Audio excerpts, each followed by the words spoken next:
informasi pertama di Kompas Petang. 2 jenazah perempuan ditemukan dicor di sebuah rumah kontrakan di Kota Bekasi, Jawa Barat. Dari hasil penyelidikan sementara polisi, kedua jenazah belum lama dicor pelaku di dalam rumah tersebut. Jenazah kedua korban, H dan Y, ditemukan dalam kondisi sudah dicor di sebuah rumah kontrakan di Kota Bekasi, Jawa Barat. Salah satu korban dilaporkan hilang sejak hari Minggu lalu. Polisi juga menemukan sepeda motor yang digunakan berboncengan oleh kedua korban.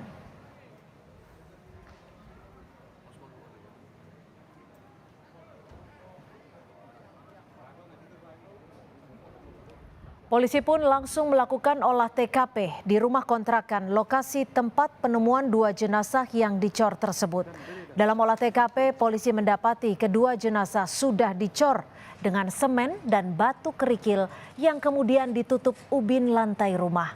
Di TKP, polisi juga menyita sejumlah barang bukti, barang yang diduga milik korban.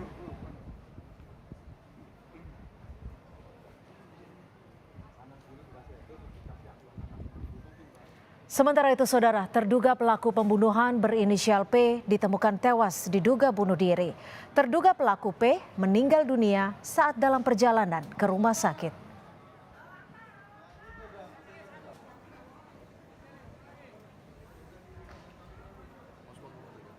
Dari pengakuan tetangga sekitar, terduga pelaku berinisial P ini sudah cukup lama mengontrak rumah, lokasi di mana kedua korban ditemukan dicor.